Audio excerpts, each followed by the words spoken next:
যে প্রোডিউসারটা ছিল উনি আমাকে শুটিং সেটে এসে আমাকে দেখার পর তার পছন্দ হয়ে যায় আমাকে। দেন সে ডিরেক্টরকে বলে যে আমি ওর সাথে একটু টাইম স্পেন্ড করতে চাই। লাইক মিডিয়াতে তো এটাই হয়। যখন ক্লাস 6 পার করে 7 এ উঠি, খুব আসলে লজ্জার একটা কথা বাট আমার বলতে বাধা নাই। সেটা হচ্ছে যে আমি খুব ছোট বয়সে প্রেমে পড়ি। হ্যাঁ? আমার ফুপা আমাকে বলতেছে যে, "একটু দোয়া ইউনুস পড়।" জড়াই যাচ্ছিল। কেন আমাকে এগুলো বলতেছে? Why? আমাকে এগুলা কেন বলতেছে বারবার? Okay fine. একটা কাগজে একটা পেপারস এর উপরে লিখতেছি যে, আমি যদি আজকে মরেও যাই আমি খুব খুশি। আমার মৃত্যুর জন্য কেউ দায়ী না। কেন আমি এটা লিখছি আমি সেটাও জানি না। বাঁচবো না। আমি তাকে মায়া কুমার বলে ডাকতাম। সে আমাকে মায়াপরি ডাকতো। মায়া কুমার আর মায়াপরি। মায়াপরি, হ্যাঁ। আমি কোথায় যাব? আমি কি করব? আমার আগামীতে কি হবে? আমার শুধু মনে হইছে যে এখন আমাকে কে দেখবে? জাস্ট ২ টা ড্রেস, একটা বোরখা আর একটা হ্যান্ডব্যাগ নিয়ে আমি ঢাকায় আসছি। এসএসসি পাশের পরে। এসএসসি পাশের পরে। অ্যান্ড আপনি জানেন না আপনি কোথায় যাচ্ছেন, কি করতেছেন? আমি তখন আমার যে বস ছিল উনি আমাকে একটু অ্যাপ্রোচ করে কিছু না কিছু নিয়ে একটু আমাকে কেউ এই জায়গাটাতে আমাকে কেউ জোর করবে না। হুম। বিকজ মিডিয়াতে কেউ কখনো ব্লেড হয় না। I know that. মিডিয়াটা হচ্ছে তোমার নিজের ব্যক্তিগত ওপিনিয়নস। ২৪ বছর বয়সে এসে আমি একটা জিনিস খুব ভালোভাবে ফিল করছি যে, তোমার পাশে যদি কেউ না থাকে, তুমি তোমার জন্য একাই যথেষ্ট। আসসালামু আলাইকুম প্রিয় দর্শক এবং শ্রোতা। আল্লাহ সর্ব অবস্থায় আমাদের সবার মঙ্গল করুন সেই দোয়া এবং শুভকামনায় জানিয়ে শুরু করছি লাইফের একটি এপিসোড। যাকে নিয়ে আজকের আমার এই অনুষ্ঠানটি তিনি আমাকে মেইল করেছিলেন এবং আপনারা নিশ্চয়ই জানেন যে আমাদের এখানে আপনার জীবনের গল্পটা বলতে আসলে আপনাদেরকে মেইল করতে হবে কিংবা আমাদেরকে ফোন করতে হবে। আমাদের ফোন নাম্বার হচ্ছে 09639887777। এছাড়া যদি আপনি মেইল করতে চান, মেইল অ্যাড্রেসটি আমাদের ভিডিও কোণে আপনারা দেখতে পাচ্ছেন। তারপরেও আমি আরেকবার মেনশন করে দিচ্ছি মুখে, sharemystory24@gmail.com। ঠিক আছে, আপনারা দেখতে পাচ্ছেন এখানে স্ক্রিনে বড় করে দেওয়া আছে। পজ দিয়ে আপনারা মেইল অ্যাড্রেসটা টুকে নেবেন এবং মেইল করার সর্বোত্তম পদ্ধতি হচ্ছে যে আপনার গল্পের সামারি আমাকে 4 থেকে 5 লাইনে সারাংশটা লিখলেন এবং অবশ্যই আপনার কন্ট্যাক্ট নাম্বারটা দিয়ে দেবেন। মেইল করার পরে একটা জিনিস অবশ্যই খেয়াল রাখবেন, অনেক সময় মাসখানেক অতিবাহিত হয়ে যায়, আমি হয়তো ব্যাক করার সময় পাই না, বাট ডেফিনেটলি আমি প্রথমে আপনাকে কল ব্যাক করবো, বিশেষ করে এই মেইল অ্যাড্রেসে যদি আপনি আমাদেরকে মেইল করেন। এবং তারপর হয়তো আমার অ্যাসিস্ট্যান্ট যিনি আছেন তিনি আপনার সঙ্গে বিস্তারিত কথা বলবেন। সো আমি কথা বাড়াচ্ছি না, কে রয়েছে আমার সঙ্গে চলুন একটু জানার চেষ্টা করি। প্রথমে নামটা একটু বলতে হবে। আসসালামু আলাইকুম ভাইয়া। ওয়ালাইকুম আসসালাম। আমার নাম সাদিয়া খাতুন। সাদিয়া খাতুন। সাদিয়া বয়স? আমার বয়স 23। 23। সো সাদিয়ার জন্ম জেলা কোথায়? আমার হোমটাউন পাবনা জেলার ভাঙ্গুড়া থানা। আপনাদের পাবনা তো বিখ্যাত, কেন বলেন আগে? আপনাদের মতো পাগলদেরকে করা হয়। আমাদের মতো পাগল দেখে সবাই আমরা সবাই পাগল। ওকে, শুরু করি যেখান থেকে আপনার বলতে ইচ্ছে করে, যেভাবে বলতে ইচ্ছে করে। যখন আমি ক্লাস 4 আর 5 এ উঠি, যারা আমাকে বড় করেছে আসলে আমি তো জানতাম তারা আমার বাবা-মা। আমাকে যারা বড় করেছে সে হচ্ছে আমার মেজো ফুপু আর আমার ফুফা। তো আমি ছোটবেলা থেকে ফুফিকে ফুফি বলেই বড় হয়েছি আর ফুফাকে বাবা বলে বড় হইছি। তো আমাকে অ্যাকচুয়ালি তারা কখনোই বাবা-মায়ের অভাবটা বুঝতে দেয় নাই। আমি এতটুকু জানতাম যে আমার মা বেঁচে আছে, বাট আমার মা থাকে না আমাদের কাছে। আই মিন আমি এইটাই জেনে বড় হয়েছি আমার মা চলে গেছে। আচ্ছা। চলে গেছে বিষয়টা যখন আমি জানতে পারি তখন আবার আসলে মায়ের প্রতি টান ওটা তৈরি হয় না। বিকজ বাবা তো চলেই গেছে। বাবাকে তো আর চাইলেও আমি পাবো না। বড় হওয়ার সঙ্গে, সঙ্গে আমার মা আমাকে দেখতে আসতো মাঝে মধ্যে। আমার এখনো মনে আছে যে আমার মা হচ্ছে দেখতে আসতো। আমাকে বলতো যে লাইক আমি বাসায় নেই। আমাকে লুকিয়ে রাখা হতো। আমার কেন জানি না আমাকে এখনো মনে হয় যে পাশের বাসার একটা বড় আপু আমাকে কোলে করে নিয়ে যেয়ে তাদের বাসায় রেখে দিত বা যে টাইমটুকুতে আমার মা দেখা করতে আসতো, তো আমার সাথে কখনোই তাকে দেখা করতে দিতে হতো না। তো আমি যখন ক্লাস 4-5 এ পড়ি তখন নানু একবার আম্মুর নাম্বারটা আমাকে দিয়ে যায়। তখনও আমি আম্মুর সাথে যোগাযোগ করিনি। ক্লাস 6 এ আমার মনে আছে আমি আমার ফ্রেন্ডের আম্মুর ফোন থেকে আমি যে নাম্বারটা আমাকে দিয়েছিল আমি ওটাতে কল করি। তো যখন আমি আম্মুর ভয়েসটা শুনতে পারি, আমার না কোনো ফিলিংস কাজ করে নাই লাইক। বিকজ আমি তো বড় হয়েছি একটা ফ্যামিলিতে। তো দেন হচ্ছে আম্মু অনেক কান্না করতো আমার সাথে কথা বলার সময়। ইভেন এটাও বারবার বলতো যে, "আম্মু আমি তোমাকে নিয়ে আসবো। তোমাকে আমি এনে ইংলিশ মিডিয়ামে ভর্তি করে দিব।" তো সে তার এই কষ্টের কথাগুলো আমাকে বলতো। আমি জাস্ট নরমাল randomly কথা বলতাম। বাট আমার মধ্যে যে একটা আছে না যে মায়ের যে একটা ফিলিংস আমি ওটা তখন বুঝতে পারতাম না। হ্যাঁ। তো আমার মা কি করতো? নানুর কাছে আমার জন্য লাইক কসমেটিক্স, ড্রেস অনেক কিছু পাঠিয়ে দিত। তো তো সেই জিনিসগুলো যখন নানানু দেখতে আসতো আমাকে তখন এটা দিত। বাট ফুফিরা আমাকে নিতে দিত না somehow। তো আমি ছোট থাকতে আমার ফুফি একবার বলেছিল যে, হয় তুমি তোমার আম্মুর এগুলো পড়বা, না হয় আমি তোমাকে ঈদের ড্রেস কিনে দিব না।" মানে আপনি তখন এগুলো বুঝতেন না যে কেন আপনার সঙ্গে না, এরকম না আমি হচ্ছে? তখন অ্যাকচুয়ালি বুঝতাম না।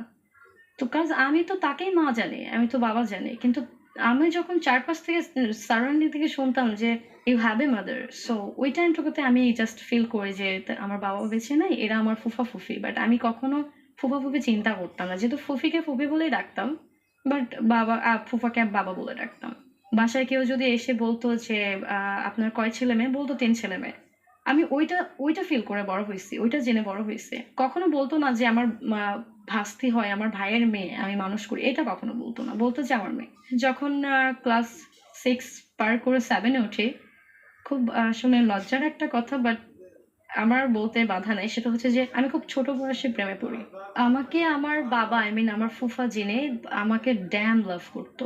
আই মিন সে বাসায় আসলে আমাকে এত, মানে এত প্রাইভেসি দিত। সে বাসায় আসলে মা বলে ডাকতো, মা দরজা খুলো, মা গেটটা খুলো। তো আমি দৌড়ায় যেতাম। বাবা যদি বাসায় কিছু নিয়েও আসতো, ওইটা এনে আগে আমার হাতে দিত। তো ফুফিকে ভয় পেতাম আমি অনেক। তো বাবাকে আমি ওইদিন আমার মনের অনেক কিছু বলি। কোনো কারণে না বাবার সাথে ফুফির একটু আর্গুমেন্ট হয়, আই ডোন্ট নো ওয়াই। তো তখন হচ্ছে একটু রাগ করে বাবা সন্ধ্যার নামাজ পড়ে বের হয়ে যায়। একটা জিনিস একটু খেয়াল রাখবেন, এই বাবা মানে কিন্তু ওর ফুপা, মানে ফুপার সাথে ফুপির আর্গুমেন্ট। কারণ ওর বাবা তো আসলে ছোটবেলাতেই বোধহয়, আমার বাবা আসলে আমাকে 7 মাস পেটে রেখে মারা গিয়েছে। এটা আপনি ওই সময় জেনে গেছেন অলরেডি, এটা আমি কারণ ক্লাস 7 এর গল্প যখন আপনি আছেন। তখন আমি জানি। তো আমার পাশের বাসায় আমার একটা দাদু ছিল। আই মিন আমার দাদুর ফুফাতো ভাই। তো দাদু দাদি কিছুদিন আগেই তার আগেই মারা গিয়েছে। তো বাসায় ফুফি একা। আই মিন দাদু দাদির যে মেয়ে, আমার ফুফি হয় সম্পর্কে। তো বাসায় একা। তো আমি কিছুদিন ফুফির কাছে যেয়ে ঘুমাচ্ছিলাম। হুম, তো ফুফি আমাকে অলরেডি এই বাসা থেকে ডাকলে এই বাসা থেকে শোনা যেত। মানে আমার বাসা থেকে ডাকলে শোনা যেত, তার বাসা থেকে ডাকলে আমাকে শোনা যেত। তো আমি বলতাম, ফুফি বলতেছে, "সাদিয়া আসবা কখন? ঘুমাবা না আন্টি?" তখন বললাম যে, "হ্যাঁ আন্টি, আমি খাবার-টাবার খেয়ে দেন পড়া শেষ করে আমি চলে আসবো।" তো বাবা আসছে, বাবা আসার পর না কেমন যেন একটু চুপচাপ। আমি তখন, মানে আমি যে সারাদিন কিন্তু বাবার সাথে আমি আমার লাইফের ফার্স্ট আমি আমার বাবার সাথে ওই একটা দিন পাইছিলাম স্পেন্ড করার মতো। মানে বাবা-মায়ের একটা পার্সোনাল টাইম স্পেন্ড করার মতো আমি পাইছিলাম। তো বাবা এসে একটু চুপচাপ ছিল। আমি জানি না কেন। তো নরমালি প্রতি রাতেই দেখা যেত যে ডিনার টাইমে ফুফি খাবার বাড়তো, আমি খাবার নিয়ে এসে টেবিলে দিতাম। সবাই আমরা একসঙ্গে বসে ডিনার করতাম। তো এরকম হুট করে কেন জানি না আমি, আমার ক্ষুধা পায় নাই। আমি খাবার গুছিয়ে দিয়ে আমি বের হয়ে যাচ্ছিলাম যে আমি ফুফির বাসায় যাবো। কিন্তু বাবা আমাকে পেছন থেকে ২ টা ডাক দিল। "মা, খাবার খেয়ে যাও, খাবার খেয়ে যাও।" আমি বলছি, "আব্বু আমার ক্ষুধা নেই।" হুম, যে আমার ক্ষুধা নেই, আমি খাবো না। তারপরও কেন জানি না আমাকে বারবার ডাকলো যে আমার ক্ষুধা নাই, আমি খাবো না। তো আমি এটা বলে আমি দৌড়ে চলে গেছি। মানে আমি অ্যাকচুয়ালি তখন দৌড়ে ফুফির বাসায় চলে গেছি। যাওয়ার পরে আমি ফুফির সাথে আড্ডা দিচ্ছিলাম, গল্প করতেছিলাম। বলতে আমি ফুফি আর আমি ২ জন পাশাপাশি শুয়েছি। হুম, তো শুয়ে গল্প করতে হুট করে যেহেতু ফুপির বাসা আমার বাসা জাস্ট ২ হাত ফাঁকা। তো শব্দ হলে তো শোনা যায়। পাশের বাসা থেকে কিছু হলে শোনা যায়। হুম। এর মাঝখানে আসলে ফ্যানের শব্দে আমি আর এত বুঝতে পারিনি যে আমার বাসায় কি হচ্ছে। ধাম করে একটা আওয়াজ হয় আমার বাসায়। এত জোরে একটা আওয়াজ হয়, আমি ওই আওয়াজটা ফিল করি। আমি ফুফি ২ জনই। তখন ওই আওয়াজটা হচ্ছে গেট ভাঙার একটা আওয়াজ হয়। আই মিন তখন আমার ভেতরে না একটা কেমন একটা ছ্যাপ করে উঠছে যে কি হইছে? মানে তখন চিল্লাপাল্লা শব্দ হইছে। চিল্লাপাল্লা মানে বাবাকে যে এর মাঝখানে আমার বাসার সাথেই সরকারি হসপিটাল। আমার বাবা ডক্টর ছিল। বাবাকে যে এর মধ্যে হসপিটালেও নিয়ে যাওয়া হইছে আমি সেটা জানি না। আমি তারপর আমি ফুপির সাথে যাই হসপিটালে, যেহেতু আমার পাশে, একদম পাশেই হসপিটালের সঙ্গে আমাদের বাসা। তো আমি দৌড়াতে যাই। ওই সময় আমি ক্লাস 7। ডিরেক্টলি হসপিটাল, আপনি তো বাসায় যাবেন, বাসায় গিয়ে কি না, দেখছেন? না বাসায় তো অলরেডি গেট, বাসায় কেউ নাই। সবাই বের হয়ে গেছে। ও, আপনি ওখান থেকে জানতে পারলেন তারা হাসপাতালে? তার হাসপাতালে। কজ এই যে ওই ফ্যানটা চলছিল ওই টাইমে ১০-১৫ মিনিট পার হয়ে গেছে। আমি অতটা শব্দ পাইনি, ফ্যান চল। কি হয়েছিল আসলে? আমার বাবা হার্ট অ্যাটাক করেছে। শব্দটা কিসের? ধুম করে যে শব্দটা হলো আপনারা দূর থেকে পেলেন? ওইটা হচ্ছে মানে বাবার, আই মিন হার্ট অ্যাটাক করার পরে আই থিংক সো বাবার আ টয়লেট হচ্ছিল। বাবা তখন লুঙ্গি পরা ছিল। তো লুঙ্গি নষ্ট হয়ে যাচ্ছিল। তো ভাইয়া লুঙ্গি আনতে যে বাসায় যে গেট তালা দেওয়া। ভাইয়া ওই লাত্থিটা দিয়ে তালাটা ভেঙে লুঙ্গিটা বের করে নিয়ে গেছিল আরকি। ওকে। তো ওই লাত্থিটার আওয়াজটাই আর কি, ওই শব্দটার আওয়াজ পেয়েই আমি কিন্তু তাড়াহুড়া করে বের। তো তারপরে আমি যাওয়ার পরে দেখি হসপিটালের যে randomly যে বেডগুলো থাকে, চাকা থাকে লাগানো, I mean ছোট যে বেডগুলো, ওখানে বাবাকে শোয়ানো। আমি যে আব্বু, আব্বু করে চিৎকার দিয়ে উঠছি ওখানে। তখন আমার ফুপু আমার হাত টেনে ধরছে। মানে ফুপি কান্নাকাটি, আমার ভাইটাও কান্নাকাটি করতেছে। তখন পুরো হাসপাতাল উথাল-পাথাল। তো তখন যে জাস্ট আমি বাবার সামনে যেয়ে ধাম করে দাঁড়ানোর পরে এরকম মুখের উপর একটা চাদর দেওয়া ছিল। আমি ওই জিনিসটা নিতে পারি নাই। মানে আমি এক্সপেক্ট করি নাই যে বাবা নাই। তো আমি অনেক তখন ছোট ছিলাম তো। আমি আমার ফুফাতো ভাই তো আমরা ২ জন আপন ভাই-বোনের মতো বড় হয়েছি। আমার কিন্তু বড় ভাই আছে, যেটা আমার বড় ভাইটা বড় ফুফির কাছে থাকতো। হুম। কিন্তু ওর সাথে আমার এত অ্যাট্রাকশন কাজ করতো না, যেটা আমার ফুফাতো ভাইয়ের সাথে হতো। কজ আমরা একই প্লেটে খেয়ে বড় হইছি, একসাথে বড় হইছি। ১ ক্লাস উপর পিচ ছিল। আমার ভাই জাস্ট ২ টা ঈদে ঢাকা থেকে পাবনাতে যেত। ওই টাইমে আমরা ২ জন বারবার সেন্স হারাচ্ছিলাম। তো বাবা মারা যাওয়াটা না আমি নিতে পারি নাই কোনোভাবেই। মানে হাউ ইজ ইট পসিবল? আমি মানে পুরা সারাটা দিন আমি বাবার সাথে টাইম স্পেন্ড করছি। মানে আমার হাতে লাস্ট খাবার খেয়েই কিন্তু বাবা চলে যায়। আমি আসলে বাবা মারা যাওয়ার আগে আমার লাইফের ফার্স্ট আমি একটা সম্পর্কে জড়াই বা আপনি তখন ক্লাস 7 এই? তখন আমি ক্লাস 7 এ আমার একজন আত্মীয়র সঙ্গে কোনো একটা ঈদে আমি তাকে দেখি। দেখার পরে সামহাউ আমি তাকে এত ডিপলি ফিল করি, লাইক কেন জানি না তার প্রতি আমার অনেক মায়া কাজ করতো। যে মানে কেনই মায়া কাজ করছিল আমি জানি না। তার সাথে আমার ফার্স্ট দেখা হয়, ইভেন সেও আমাকে বড় হয়ে ফার্স্ট দেখে। আমার কাজিন ছিল। তো আমি তাকে আগে ভালোবাসছি। সে তখনও আমাকে ভালোবাসেনি। উনি আমার ৫ বছরের বড় বড় আর ছিল। ৪ বছরের বড় ছিল। ওকে। আমার কাছে একটা নাম্বার ছিল, যে নাম্বারে আমি অনেক ট্রাই করছি তাকে খোঁজার। কিন্তু আমি তাকে পাইনি। তো হুট করে একদিন আমার মাথায় ক্যাচ করলো যে এই নাম্বারটা আরো একজনের কাছে আছে, তার নাম্বার। তো আমি তার থেকে কালেক্ট করি সেই নাম্বারটা। কালেক্ট করার পরে আসলে সে যেভাবে ছটফট করে কথা বলছে আমি এটা আশা করিনি। যে আমি যেমনটা ছটফট করছি, সেও যে একইভাবে আমার সাথে কথা বলার জন্য ছটফট করছে আমি সেটা জানতাম না। ওকে। আমি কিন্তু তখন ফুফির ফোন লুকিয়ে, লুকিয়ে নিয়ে কথা বলতাম। বাট সে ঐদিন থেকে আমাকে এমন ট্রিট করেছে, আমার তাকে কখনো মনে হয় যে this is my new relationship, this is my first relationship. আমার এমনটা ফিল হয় নাই। আমাদের সম্পর্ক চলছিল, তো এর মাঝখানে বাবা মারা গেল। তো বাবা মারা যাওয়ার পরে আমার ফুফিরা ১ মাস পরে হজে চলে যায়। তো একদিন রাত্রিবেলা somehow আমি অনেক টেনশন করছিলাম। ঘুমের মধ্যে রাত ১টা বাজে অনেক বাজেভাবে চিৎকার করে উঠি। অনেক জোরে চিৎকার করে উঠি। আর এই চিৎকার করার পরে আমার মাথা ব্যথা। আমার মাথা পেইন শুরু হয়ে যায়। তখন আমার পাশের বাসায় ফুফি ছিল, যে পাশের বাসায় মামা-মামী ছিল। তারা দৌড়ায় আসে, "কি হইছে, কি হইছে?" তো এরকম আমার কোনোভাবেই আমার মাথা ব্যথা কমে না। আমাকে মেডিকেলে নিয়েও যাওয়া হয়। আমার পাশে যেহেতু হসপিটাল, মেডিকেলে নিয়ে যাওয়া হয়। তো সেখানে ডক্টর আমাকে দেখার পরে বলছে যে, "এই, এই ট্রিটমেন্টটা আমাদের হসপিটালে নেই। উনাকে পাবনা সদর হসপিটাল আর রাজশাহীতে নিয়ে যেতে হবে। কজ এই ট্রিটমেন্ট আমাদের এখানে নেই।" আমাকে অলরেডি ২-৩ টা ঘুমের ইনজেকশন দিয়ে দেয়। কিন্তু তারপরেও কোনোভাবেই আমার ইমপ্রুভ হচ্ছিল না। আমি ওই রাতটাতে আমার প্রচুর বাম সাইডে মাথা যন্ত্রণা, যেটা চিৎকারের মতো অ্যাকচুয়ালি একটা পেইন ছিল। হুম। আমার আপন যে বড় ভাই আল্লাহ কি, ও কিন্তু বড় ফুফির কাছে বড় হয়েছে, আমি আমার মেজো ফুফির কাছে বড় হয়েছি। জি। তো ওই টাইমে যখন দেখলো আমি সিক, সে দৌড়ে আসছে। আসার পরে আমার ভাইয়া আমাকে সঙ্গে করে ঢাকায় নিয়ে আসে। আমি যেহেতু পাবনাতে থেকেছি, আমাকে সঙ্গে করে ঢাকায় নিয়ে এসে আমাকে ডক্টর দেখায়। ডক্টর বলে যে আমার মাইনর স্ট্রোক হয়েছে। ও! ক্লাস 7 এ থাকা অবস্থায়? ক্লাস 8 এ তখন আমি। আমার বড় ফুফা আমাকে সাইকোলজিস্টের কাছে নিয়ে যায়। তো উনি জানতে চায়, "What's your problem actually? What happened to you?" তো আমি তখন একটা কথাই বলতাম যে, "আমার খুব কষ্ট হয় আমার বাবা-মায়ের জন্য।" আমার ছোটবেলা থেকে আমি বড় হয়েছি সবাইকে হারাতে, হারাতে বড় হয়েছি। আমি একটার পর একটা মরা লাশ দেখে বড় হইছি। তো ওই টাইমে আমার যে রিলেশনটা যার সাথে ছিল, somehow কোনো একটা কারণে তার সাথে আমার একটু মিসআন্ডারস্ট্যান্ডিং হয়। ঢাকা থেকে ভাঙ্গুড়াতে, I mean পাবনাতে যখন ব্যাক করি, আমার ফুফিরা কিন্তু হজে থেকে আসে। আর যেদিন হজ থেকে আসে, তার পরের দিন আমার লাইফ পুরো মোড় ঘুরে যায়। আমি জানি না আসলে ওই টাইমে কেন তাদের মুখটা গম্ভীর ছিল। বাট তার ঠিক ২-৩ ঘন্টা পরেই আমার ভাইয়া একটা কথা বলে ওঠে। আমার দাদু, দাদি, আমার ভাইয়ার কাজিন, তারা সবাই ছিল যে এই বাসায় ৩ জনের বেশি ৩.৫ জনও থাকবে না। হুম। আই মিন ৩ জন হচ্ছে আমার ফুফি, ফুফির ২ ছেলে।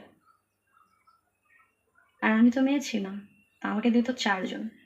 বাট ভাইয়া একটা কথা বলে ওঠে যে, "এই বাসায় ৩ জনের বেশি ৩.৫ জনও থাকবে না।"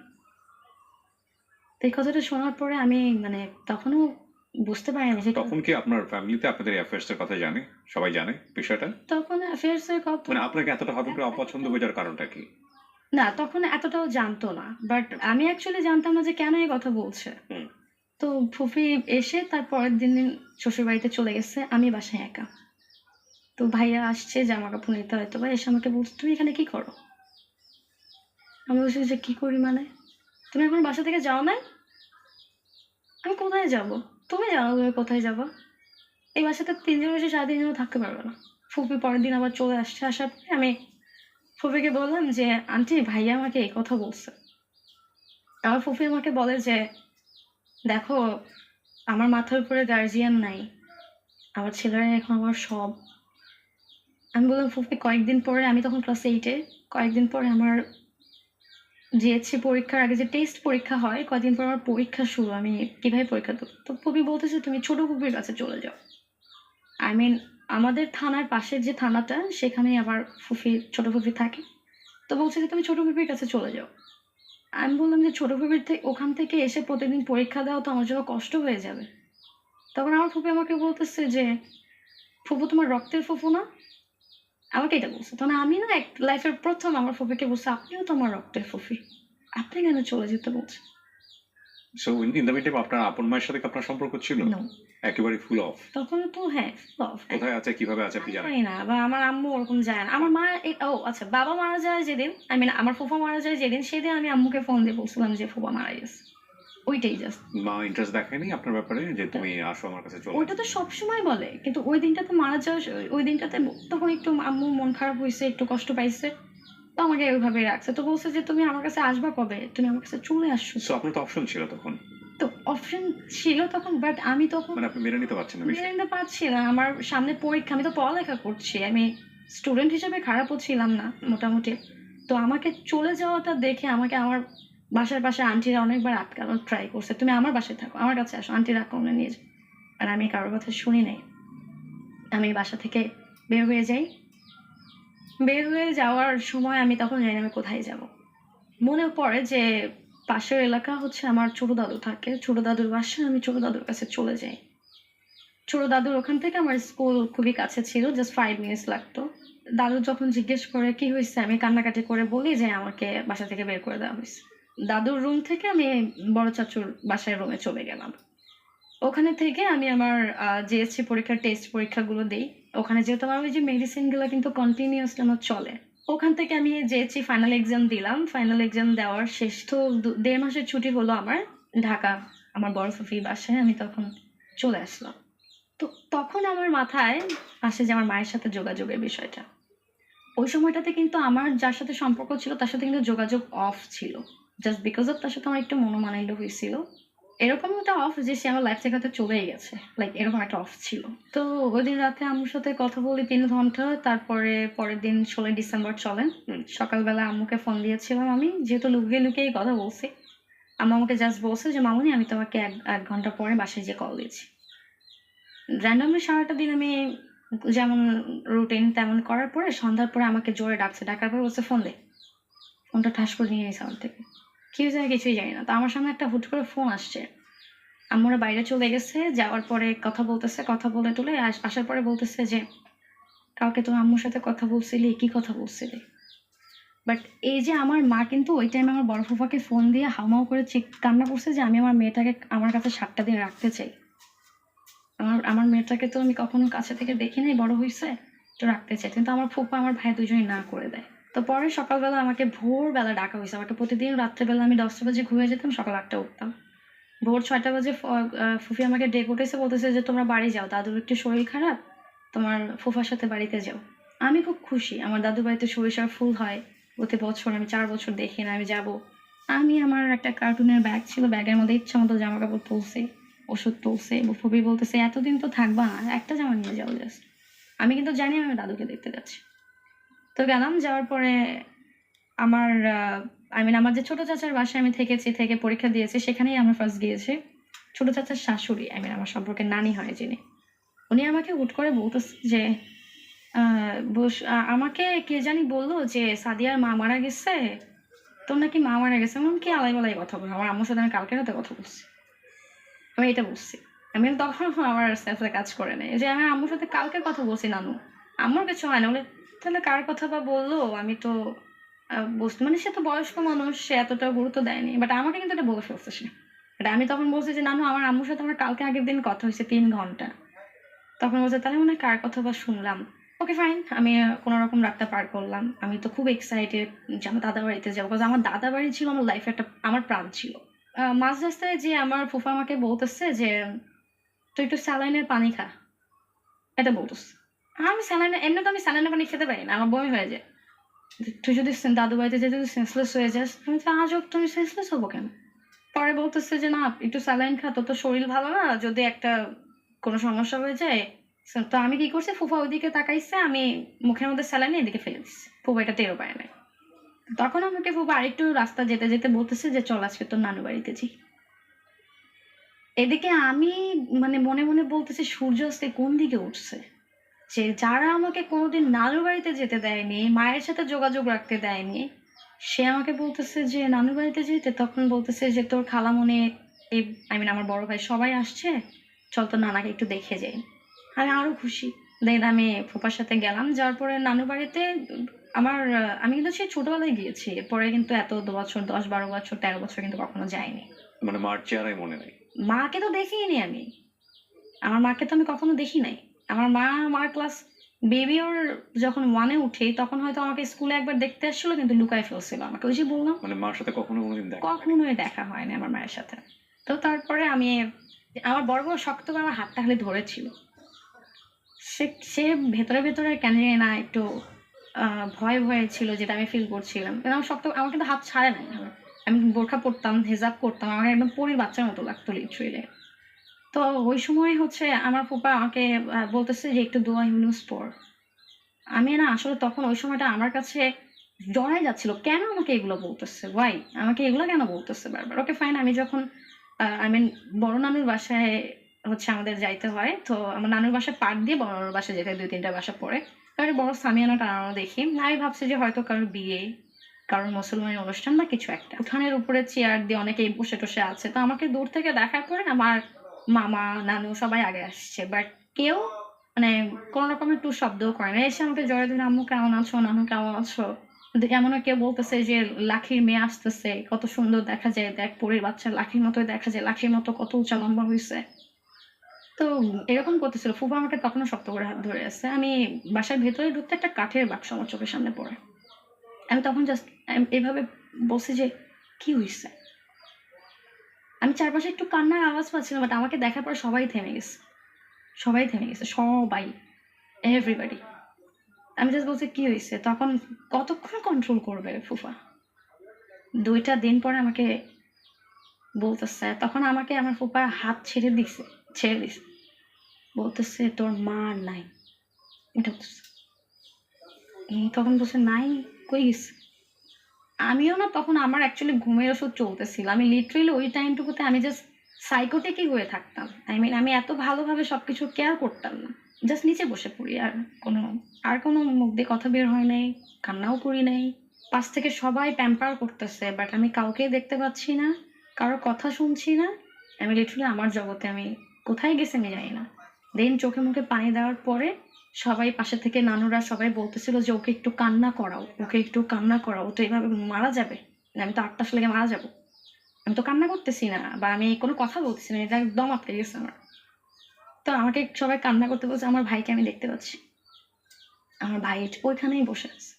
আমি নিজেই হেঁটে হেঁটে আমার ভাইয়ের কাছে গেলাম, যে আমার ভাইয়াকে জীবনের প্রথম আমি গায়ে হাত তুলি, সবার সামনে আমি আমার ভাইয়াকে একটা থাপ্পড় মারি। মায়েরা দুধ খাইতে তোমার এত ভালো লাগে, আমাকে বলতেই ভুলে গেছো। তখন আমি জানতে পারি যে আমি যে অসুস্থ ছিলাম, মায়ের মারা যাওয়ার খবরটা আমি নিতে পারবো না, আমিই মারা যাবো, আমাকেই বাঁচাইতে পারবে না। যার কারণে আমার মা যে মারা গেছে, মারা যাওয়ার পরে আমাকে 2 দিন পরে মায়ের লাশ দেখাইছে। বিকজ অফ আমার মায়ের পোস্টমর্টম হইছে। Post-mortem exactly. কেন? বিকজ অফ আমার মা ছিল, উনি ফার্স্ট অনেক ভালো ছিল যেটা আমি জানতাম। বিয়ের 4-5 বছর পরে উনি ডুবে যায়। তারপরে আমার মাকে অনেক বাজেভাবে টর্চার করতো। আমার মা যেটা আর্নিং করতো সেটা নিয়ে নিত। আমার তো অ্যাকচুয়ালি আপনার মা সুইসাইড করে? না, আমার মা সুইসাইড করে, তাহলে আমার মাকে পোস্টমর্টম মেরে কেন? ফেলা হয়। উনি আমার মাকে মেরে ঝুলিয়ে রেখে যায়, যেটা আমি কিন্তু তখনও জানতাম না। মা যে মারা গেছে কিভাবে আমি জানতাম না। আমি মায়ের কাছে যে আমার লাইফের ১ম আমি মায়ের মুখ দেখি। That's the point. ওনার মা কিভাবে মারা গেছে that is not the point. Point actually ওর মায়ের মুখ জীবনে প্রথম দেখেছে এবং সেটা হচ্ছে এই অবস্থা। আমি বহুবার বলেছি জীবন নাটকের চেয়ে অনেক অনেক বেশি নাটকীয়। আমার তখন মায়ের মুখটা দেখার পর আমার জাস্ট বারবার ফুপির মুখটা ভেসে উঠছিল আমার সামনে। মাকে অনেক ডাকলাম, আমাকে অজু করালো আমার নানু, অজু করে আমি, নানু বললো যে মাকে ছুঁয়ে দেখো, আম্মুকে ডাকো। আমি আম্মুকে আমার মা এত সুন্দর ছিল, মানে মনে হচ্ছিল যে পার্লার থেকে আম্মুকে সাজায় নিয়ে আসা হয়েছে। বাট তখন আমি জানতাম না আম্মু কিভাবে মারা গিয়েছে। বাট কপালের এখানে একটা দাগ ছিল, রক্তের দাগ ছিল, এখানে একটু দাগ ছিল, এখানে একটু দাগ ছিল। কিন্তু এত সুইট চেহারা, আমার কাছে মনে হচ্ছিল যে আমি আমার আছে না যে চকলেটের মতো এরকম। আমি মাকে ছুঁইলাম, ডাকলাম অনেকবার, আম্মু সারা শব্দ দেয় নাই। ফার্স্ট অফ অল আমি কিন্তু আমার ফুপা, I mean আমার বাবার মৃত্যুটা মেনে নিতে পারি নাই, যেটার জন্য আমার লাইফে আমি অসুস্থটা হই। তারপর মা মারা যাওয়ার পর আমি পুরো পাথর হয়ে যাই। মানে আমাকে যদি দুটো মারাও হইতো আমি ব্যথা পাইতাম না ওই টাইমটুকুতে। তো তারপরে আমরা ঢাকায় ব্যাক করি, ব্যাক করার পরে আমার ঘুমের ওষুধ চলে অনেক ভারী ভারী। তো আমার মা মারা যাওয়ার ঠিক 2 দিন পরে আমি ফুপার বাসাতে আমি ভুলে 2টা মেডিসিন একসাথে খাই। আমি খেয়াল করি নাই। খাওয়ার পরে খুব বাজে রিঅ্যাকশন হয় আমার, যেটা হচ্ছে আমার হাত পা পুরা ভার হয়ে যায়। তো ওই টাইমে আমি বেডের উপরে বসে ভাইয়ার কম্পিউটারের ডেস্ক থেকে আমি একটা ব্লেড নিয়ে আমার নখ কাটছিলাম। ওটা দুপুরবেলা ছিল। তো আমি নখ কাটছিলাম। আমি কিন্তু randomly মানে খাওয়া-দাওয়া করে, বাট 2টা মেডিসিন যে একসাথে আমি ঘুমের ওষুধে 2টা খেয়ে ফেলছি আমি এটা খেয়াল করি নাই। তো আমার হাত পা ভার হয়ে যায়, somehow আমার ব্লেড দিয়ে আমি এভাবে হাত চুলকাতে, চুলকাতে আমি জোরে করে একটা দাগ দিই।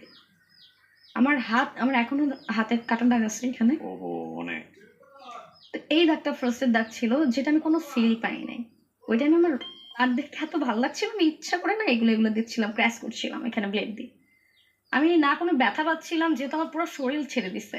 না ব্যথা পাচ্ছিলাম, বাট আমার ব্লাড দেখতে ভালো লাগছিল তখন। আমার যে অসুস্থতা ছিল মাইনর স্ট্রোকে, সেটা কিন্তু আমার নাক মুখ দিয়ে ব্লিডিং হইতো। আর আমি এখানে একটা নোটিস করতে চাই, বিশেষ করে সাইকিয়াট্রিস্ট যারা আছেন তাদেরকে। আমি তো মানুষের জীবন গল্প নিয়ে কাজ করি এবং কাজ করেছি লম্বা সময় ধরে। এই যে ও যেটা বলল না যে ওর হাতে একটু দেখাই হাতটা এরকম করে, আপনি ক্যামেরায় ধরেন, হ্যাঁ আপনারা হয়তো দেখতে পাচ্ছেন। এই দাগ আমি শত শত দেখেছি এবং আমি আজ পর্যন্ত কোনো ছেলের শরীরে পাইনি এই দাগ, সবই মেয়েদের শরীরেই। এবং আরেকটা ইন্টারেস্টিং ইনফরমেশন হচ্ছে এই দাগগুলোর পেছনে বিহাইন্ড দ্য স্টোরি যেটা থাকে একটা প্রেমের সম্পর্ক মোটা দাগে। এবং কিন্তু ওর ক্ষেত্রে আমি যেটা পেলাম ডিফারেন্ট। আমার কথা সেটা না, আমার কথা হচ্ছে যে কোন ডিপ সেন্সে গেলে, কোন ধরনের সেন্সে গেলে একটা মানুষ শরীর থেকে রক্ত বের করে দিতে পছন্দ করে। এটা নিয়ে আমি সাইকিয়াট্রিস্টদের প্রচুর ভিডিও দেখেছি, বাংলাদেশের সাইকোলজি নিয়ে অনেকেই কাজ করছেন, কিন্তু আমার কাছে কেন জানি মনে হয় বাংলাদেশের খুব ব্রডার স্পেক্টে যে প্রবলেমগুলো আমাদের ব্যক্তিগত জীবনে আমরা ফেস করি সেগুলো টাচ করতে পারে এরকম টপিকগুলোর সংখ্যা খুবই কম, বা এগুলো নিয়ে ডিসকাস হয় খুবই কম। আজকেও যে হাতের কাটা একটা দেখালো, আমার মনে হয় যারা সাইকিয়াট্রিস্ট আছেন যারা আমার সাথে দেখে থাকেন, তারা যদি কেউ ইন্টারেস্টেড হন কথা বলার জন্য এসব বিষয় নিয়ে, দে ক্যান মেইল মি, আমাকে মেইল করতে পারেন। আমি এই বিষয়গুলো নিয়ে ইন ফিউচারে হয়তো বা একটু ডিফারেন্ট কাইন্ড অফ পডকাস্টিং নিয়ে আপনাদের সামনে আসবো ইনশাল্লাহ। ঘুমের মেডিসিনের রিঅ্যাকশন, বাট আমি কিন্তু ঘুমের ওষুধটা 2টা খেয়েছি, বাট আমি বুঝতে পারিনি। পরে সুস্থ হওয়ার পরে কিন্তু আমি চেক করে দেখেছিলাম যে ওখানে 2টা ওষুধ নাই। ওকে, সো কাটার পর কি হলো? তো কাটার পরে আমার হাতে এত ব্লাড, মানে এত পরিমাণে বাজেভাবে ব্লিডিং হয়েছে। আমি তখন কি করছি, আমি একটা কাগজে একটা পেপারসের উপরে লিখতেছি যে আমি যদি আজকে মরেও যাই, আমি খুব খুশি। আমার মৃত্যুর জন্য কেউ দায়ী না। কেন আমি এটা লিখছি আমি সেটাও জানি না। তারপর আমার যখন সেন্স ফেরে 6 থেকে 7 ঘন্টা পরে, দেন হচ্ছে আমি দেখি আমি হসপিটালের বেডে, আমার হাতে ব্যান্ডেজ করা, আমার পাশে আমার ফুফি, আমার বড় ভাইয়া। এই খবরটা অলরেডি জানাজানি হয়ে গেছে। দেয়ার আর এভরিওয়ান থিঙ্ক অ্যাবাউট ইট যে আমি সুইসাইডাল অ্যাটেম্প্ট করছি। আপনার সম্পর্কটা তখন কেমন? আপনার তখন আমার সাথে যোগাযোগ বন্ধ, তার টোটালি যোগাযোগ অফ। লাইক ওই কারণে কি আপনি ফ্রাস্ট্রেটেড ছিলেন? নো, বললাম না আমার মা মারা যাওয়ার পরে আমি লিটারালি জাস্ট শকে পাথর হয়ে গেছিলাম। এক্স্যাক্টলি, অনেকগুলো ডেথ, অনেকগুলো মৃত্যু মাত্র এই অল্প বয়সে, যখন ও ক্লাস 8 এ পড়ছে। জি। মানে এটা আপনি চিন্তা করে দেখতে পারেন, ক্লাস 8 এ পড়া টিনেজ বয়সে মার মুখ প্রথম দেখা সেটা হচ্ছে মায়ের মৃত মুখ। সো মানে খুব সহজে রিলেট করা যায় বিষয়গুলো। ওকে, তারপর দেন হচ্ছে আমি হাসপাতাল থেকে কি হলো? হাসপাতালে আমার ফুফাজি ডিরেক্ট আমার হাতে ফোন দিল, আমার এনে তোর ফোন। এই ফোনের জন্যই এত কাহিনী, তো ফোন নেই। ও, ওরা তারা ভাবছে যে আমার যে রিলেশন, যেহেতু সম্পর্কের কথা তারা জানে, যেহেতু যখন ফুফি শেয়ার করছে যে সাদিয়া কিন্তু আমাকে এগুলো শেয়ার করছে, তার মানে So, ও আপনারা guess ওটার কোনো করছেন। হ্যাঁ। তখন বলছে যে এই ফোনের জন্য এত কিছু, ফোন নেই। দেন আমাকে আমার ফুফি অনেকবার জিজ্ঞেস করে কেন এই কাজ করছিস, কেন এই কাজ, বাট আত্মীয় স্বজনের মধ্যে কিন্তু ছড়াই গেছে সাদিয়া সুইসাইড করতে গেছে। এক্স্যাক্টলি, সেটাই হওয়া স্বাভাবিক। হ্যাঁ, তো আমি সব বুঝেছি যে ফুফু বিলিভ করো আমি সুইসাইড করতে যাই নাই। একদিন হুট করে আমার সেই যার সাথে সম্পর্ক ছিল উনি আমার ফুফিকে ফোন দেয়, কল করে, আমার সাথে কথা বলতে চায়। কারণ সে অলরেডি জেনে গেছে আমার মা বেঁচে নেই, যেহেতু আমার বাবাও বেঁচে নেই। হুম, তো সেটা সে ফিল করে আমার লাইফে সে ব্যাক করে, আমাকে কল করে। আমি বলছি যে I don't need you right now, I don't need your support right now, cause আমি না তখন এই যে ভালোবাসা বা লাইক প্রেয়ার এই যেগুলো আমার মাথায় তখন আর কাজ করেনি। I just missing my family, I just miss my parents. তো তখন একদিন আমার ভাইয়ার সাথে আমার একটু মিসআন্ডারস্ট্যান্ডিং হয়।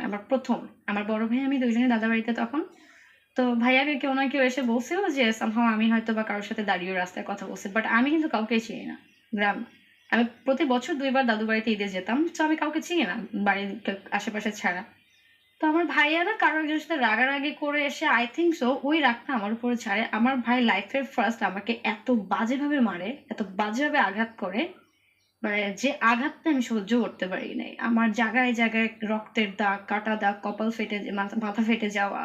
আমার ভাই আমাকে অনেক বাজেভাবে আঘাত করে। তা আমি তখন, আমার কাছে তো লটস অফ মেডিসিন, ঘুমের ওষুধ অনেক, যেহেতু আমার ডেইলি খেতে হয়, 49টা খেয়ে ফেলি। আমি কি করছি, ঘুমের ওষুধ খাওয়ার পরে আমি নতুন একটা কমলা কালারের ড্রেস পরছি, নতুন ড্রেস যেটা আমি ফার্স্ট ইউজ করলাম ওই দিন। হুম। নতুন ড্রেসটা পরে আমি দোয়া কালাম পড়তে পড়তে, আর ওই যে আমার যে মানুষটাকে আমি হারাইছি, আই মিন ভালোবাসার মানুষটাকে, তাকে ফোন করছি। হুম।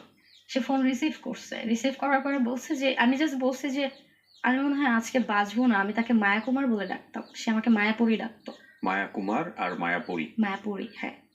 আমি বললাম, মায়া কুমার আমি মেবি আজ আর বাঁচবো না। তোমাকে বলতো আমার কি, যাও মরে যাও। তারপরে আমার আর বাঁচার ইচ্ছাই মরে যায় ওই টাইমে। আমার ওই যে চোখ বন্ধ হয়, 9 দিন আমি বেঁচে ছিলাম না।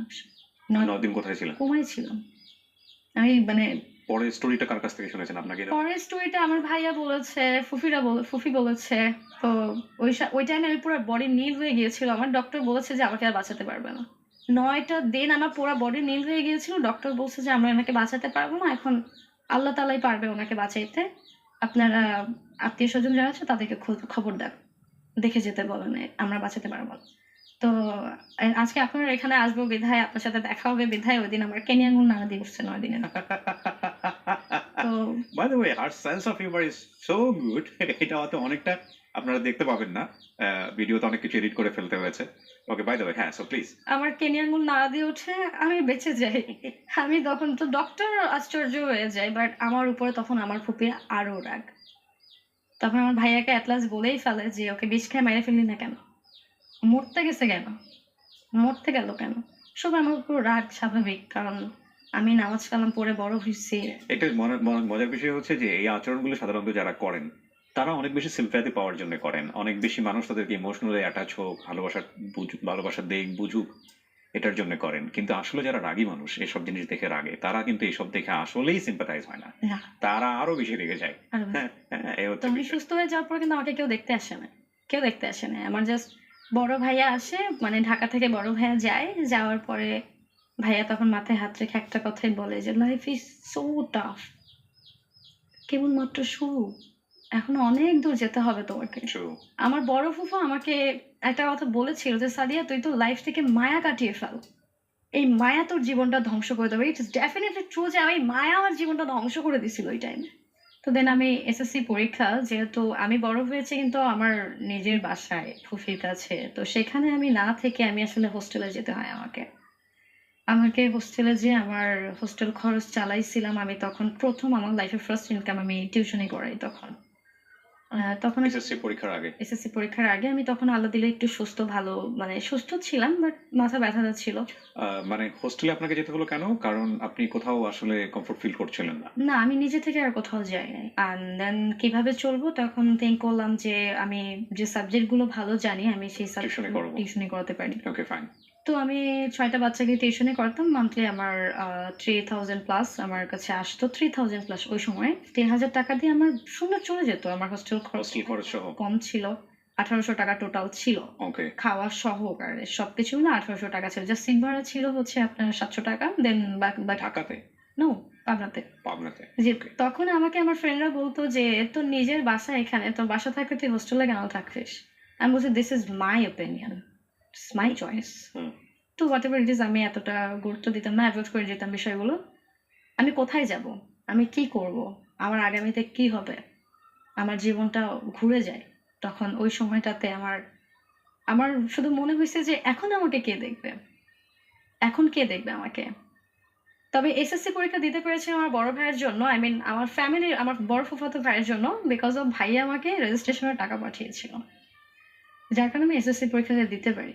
যেহেতু ছোটবেলায় স্কাউটিং করতাম আমি। তো আমার স্কাউটের একটা বড় ভাই ছিল।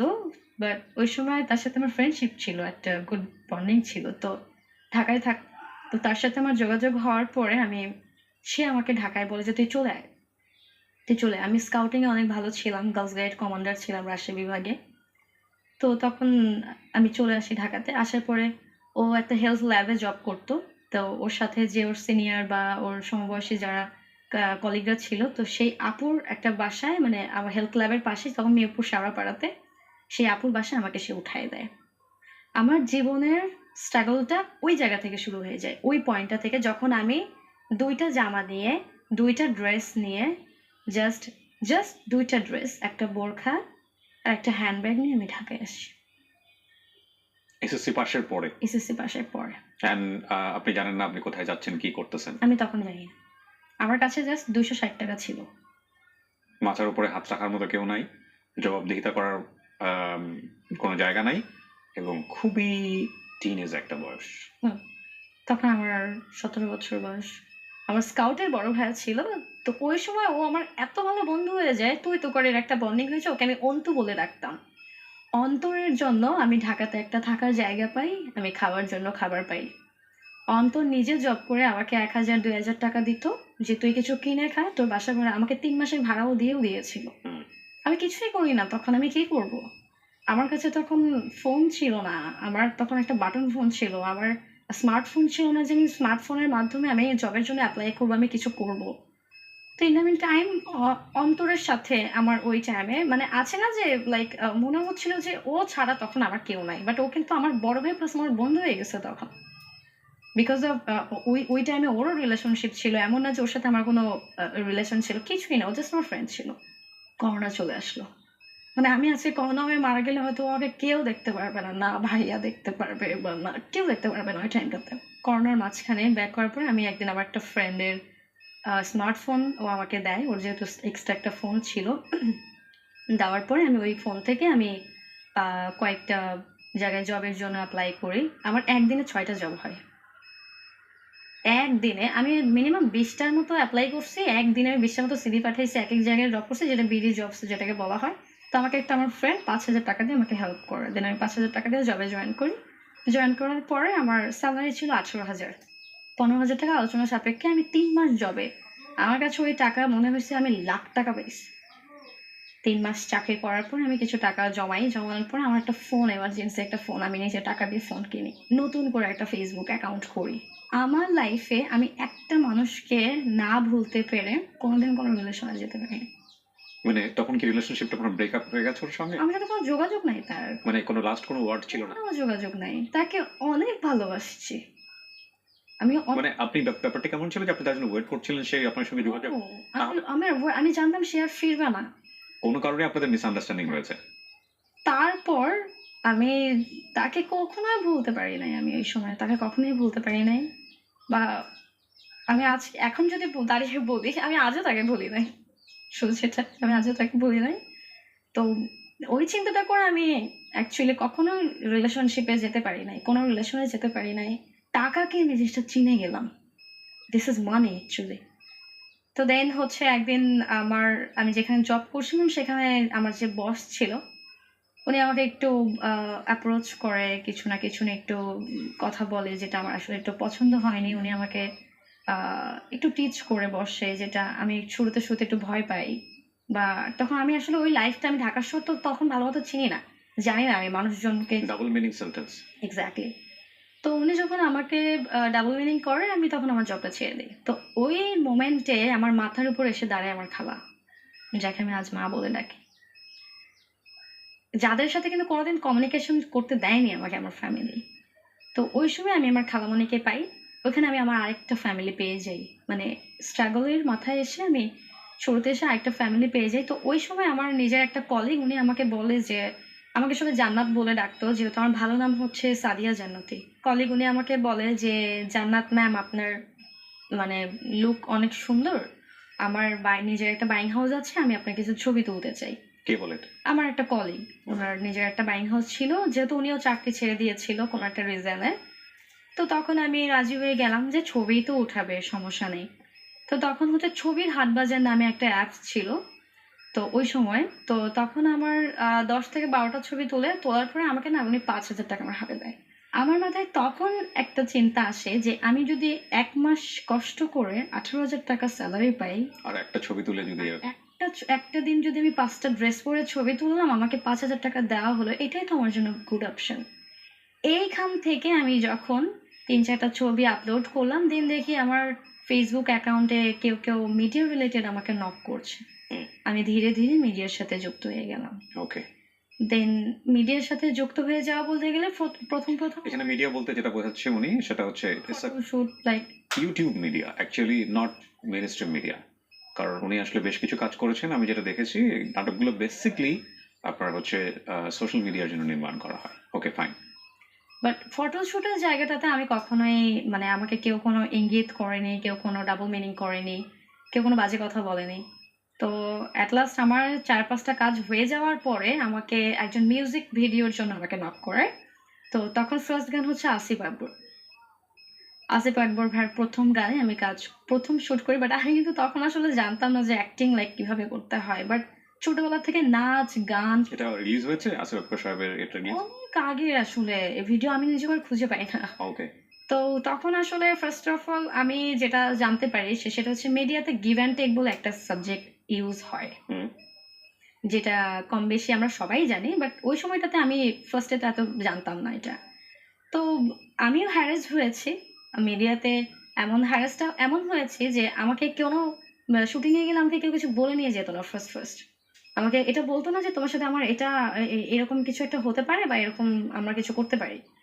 তো আমি শুটিং এ যাওয়ার পরে একদিন আমি হ্যারাসমেন্ট শিকার হই। আর যে হ্যারাসমেন্টের শিকারটা আমার জন্য মানে এতটা ব্যাড ইফেক্ট ছিল যেটার জন্য আমি শুটিং সেট থেকে বের হয়ে আসছিলাম। আমার লাইফের ফার্স্ট আমার একটা কথা আমার মাথায় ছিল যে আমার কাছে মনে হয়েছে যে আমি ঠিক, সব ঠিক।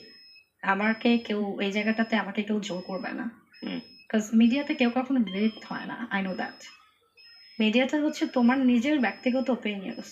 আমি যখন জানলাম যে আমার যদি নিজের ইচ্ছা থাকে ৳২ টা বেশি ইনকাম করার, আমার যদি ওই লোভটা থাকে, আমি তার সাথে যেতে পারি। হোয়াটএভার ইট ইস এটা আমার ইচ্ছা, ব্যক্তিগত ইচ্ছা। আমার যদি মনে হয় যে না, আমি সারাদিন শুধু কাজ করব, কাজ করার সময় জাস্ট আমার পেমেন্ট নিয়ে যাব।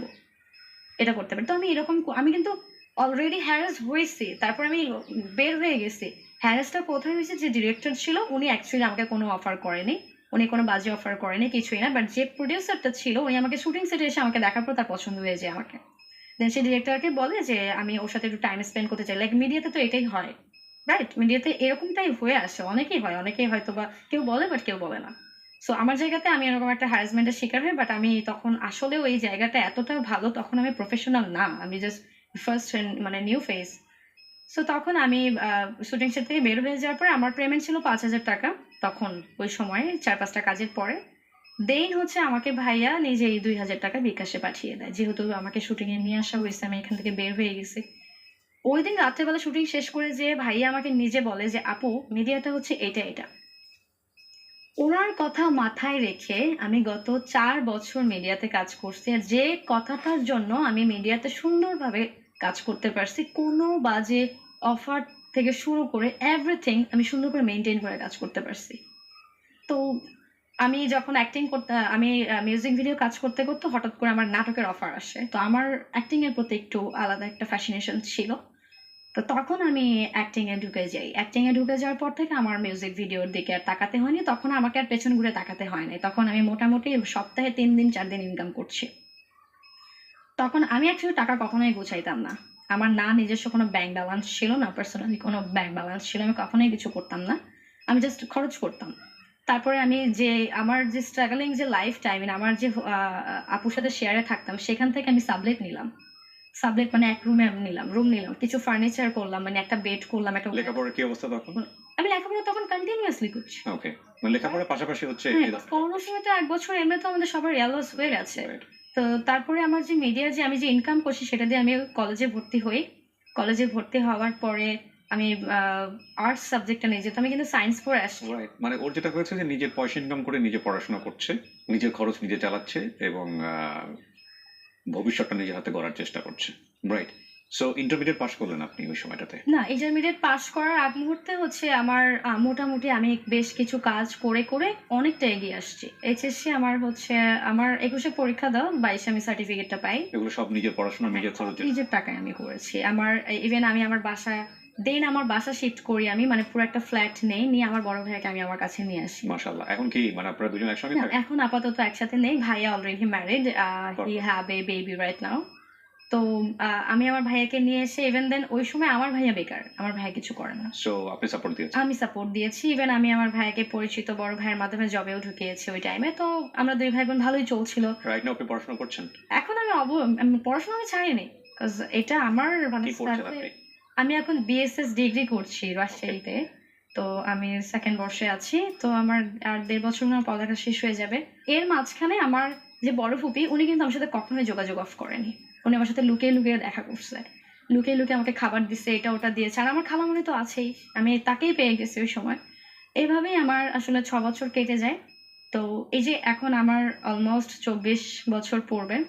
অলমোস্ট ২৪ পড়বে। তো এই ২৪ বছর বয়সে এসে আমি একটা জিনিস খুব ভালোভাবে ফিল করছি যে, তোমার পাশে যদি কেউ না থাকে, তুমি তোমার জন্য একাই যথেষ্ট। আমার সাহস ছিল, আমি আজকে এতদূর আসতে পেরেছি। পারফেক্ট।